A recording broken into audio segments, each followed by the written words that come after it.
Brought to you by Penguin.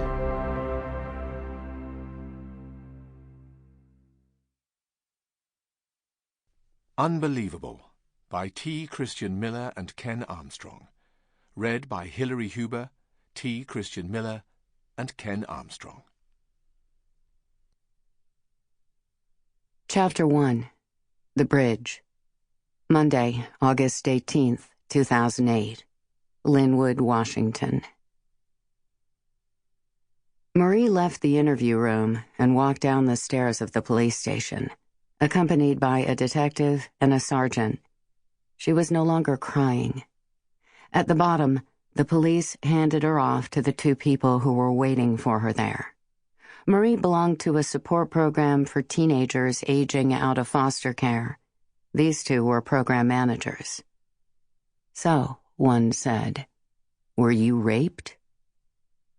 It had been 1 week since Marie, an 18-year-old with hazel eyes, wavy hair, and braces, had reported being raped by a stranger with a knife who had broken into her apartment and blindfolded, bound, and gagged her. In that week, Marie had told the story to police at least 5 times. She had told them, thin white man, short as 5'6", blue jeans, hoodie, gray, maybe white, eyes, possibly blue. But her story wasn't always the same in the telling, and the police had heard from people in Marie's life who had doubts. And when the police had confronted Marie about those doubts, she had wavered, then buckled, saying she had made the story up, because her foster mom wasn't answering her calls, because her boyfriend was now just a friend, because she wasn't used to being alone, because she had wanted attention. She'd sketched her history for the police detectives. She'd described growing up with something like 20 different foster parents. She'd told them she had been raped when she was 7 years old. She'd told them that being on her own for the first time had made her scared. Her story of being raped by an intruder had turned into a big thing that was never meant to happen, she'd told the police. Today, she had tested whatever patience the police could still summon. She had returned to the station and doubled back, saying she had told the truth the first time, saying she really had been raped. But when pressed in that interview room, she had folded once more, admitting, again, that her story was a lie. "No," Marie told the managers at the bottom of the stairs. "No, I was not raped." The two managers, Jana and Wayne, worked for Project Ladder, a nonprofit program that helped foster kids make the transition to living on their own.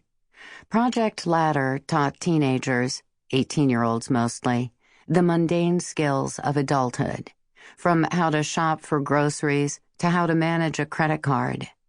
The biggest boost the program provided was financial.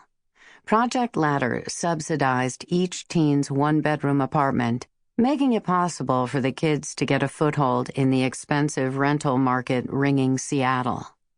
Wayne was Marie's case manager. Jana was a program supervisor. "If that's the case," the managers told Marie, "if you weren't raped, then there's something you have to do." Marie dreaded whatever was next. She had seen it on their faces when she'd answered the question. They weren't thrown. They weren't taken aback. They doubted her before, just like the others. It occurred to Marie that from now on, people would think she was mentally ill. She, too, wondered if she was broken, if there was something in her that needed to be fixed. Marie realized just how vulnerable she had become. She worried about losing what little she had left.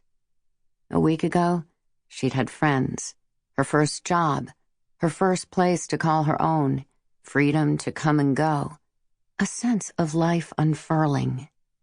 But now, that job and that sense of optimism were... Sample complete. Ready to continue?